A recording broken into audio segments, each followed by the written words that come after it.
다음으로 정청래 최고위원의 발언이 있겠습니다. 네, 사진기자들이 나가셨는데요. 잠시 후에 이재명 대표 테러 현장 사진을 제가 최초로 공개하도록 하겠습니다. 가짜뉴스 진원지가 국무총리실 산하 대테러 종합상황실인가? 목 부위 1cm 열상으로 경상 추정.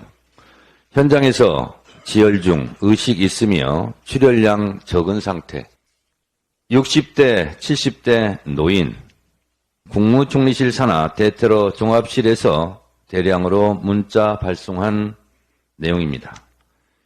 이것이 가짜뉴스의 진원지라고 저는 생각합니다.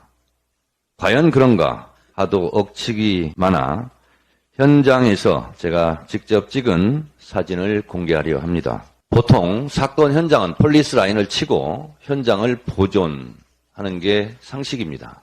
그런데 사건 발생 즉시 경찰은 물청소로 사건 현장의 흔적을 지웠다고 했습니다. 경찰의 태도를 지켜보면서 이 사진을 공개할까 말까 고심도 했습니다. 그러나 경찰이 하는 상황을 보고 이 사진을 공개할 수밖에 없다고 생각했습니다. 이 사진입니다.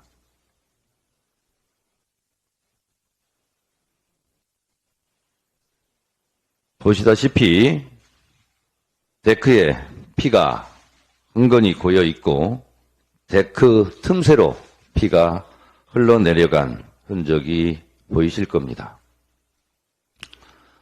지혈을 한 붕대, 거즈, 수건의 핏자국입니다. 제가 핸드폰으로 좀 확대를 해 볼 테니 언론은 필요하면 모자이크 처리해 주시기 바랍니다.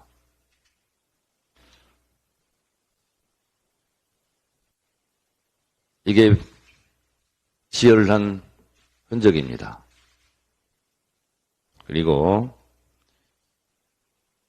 이 대표께서 칼을 맞고 쓰러졌던 그 장소에서 흘러내린 핏자국입니다.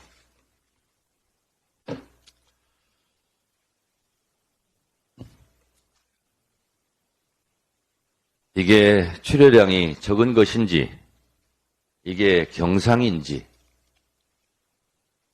대테러 종합실에서는 현장 문자를 받고 그걸 뿌렸다고 하는데 도저히 이해가 가지 않습니다.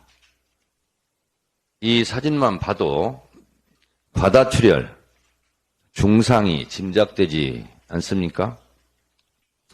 대테러 종합상황실의 섣부른 문자는 결과적으로 허위 사실의 진원지가 된 만큼 민주당은 법적 조치를 강구할 것을 검토하겠습니다. 서울대 A 교수는 헬기 이송은 이 대표의 출혈 등 상태를 고려해 자신이 제안했고 의학적 기준에 맞는 판단을 내렸다. A 교수는 민주당은 저랑 헬기 얘기를 씹어넣지도 한 적이 없다. 동아일보 오늘 공개된 인터뷰 내용입니다. 헬기 이송과 관련해 대한소아청소년과 의사회에서 업무방해죄, 응급의료법 위반죄 등으로 이재명 대표, 천준호 의원, 저를 고발했습니다. 이에 저는 황당하다는 제목의 페이스북을 통해 제 입장을 밝혔습니다. 그러나 고발 뉴스만 넘쳐나고 저의 입장은 단 한 줄도 반영되지 않았습니다. 이것이 대한민국 언론의 현주소입니다. 그 페이스북 내용을 제가 읽어보겠습니다. 나는 부산대 병원 의사를 만난 적도 없고 통화한 적도 없고 전원 의사 결정에 참여한 적도 전혀 없다. 전원 결정 과정에서 전원에 관한 어떤 의견 개진이나 어떤 의사 표현도 한 적이 없다.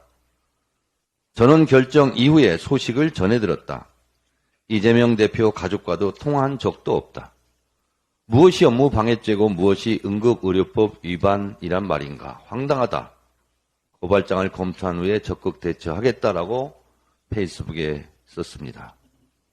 고발장이 아직 오지 않았습니다. 고발장을 본 후에 허위사실 유포에 의한 명예훼손, 무고죄 등 법적 조치를 적극 강구하겠습니다. 오늘 이재명 대표 살인 미수범에 대한 수사 발표가 있을 예정입니다. 문구 하나하나 따져보고 사건을 덮으려 하지는 않는지, 사건을 서둘러 끝내려 하지는 않는지, 부실 수사는 없었는지, 당정 미공개, 범인 신상 미공개 등 축소 은폐 시도는 없는지 꼼꼼하게 챙겨보겠습니다. 수사 발표 내용을 보고 민주당은 적극 대응하겠습니다. 이재명 대표가 오늘 잠시 후에 퇴원합니다. 완치가 되어 완전 회복이 되어 퇴원하는 것이 아닙니다. 당분간 안정과 휴식, 회복이 필요합니다. 목에 칼이 들어왔는데 트라우마도 걱정됩니다. 건강이 최우선입니다. 빠른 쾌유를 빕니다.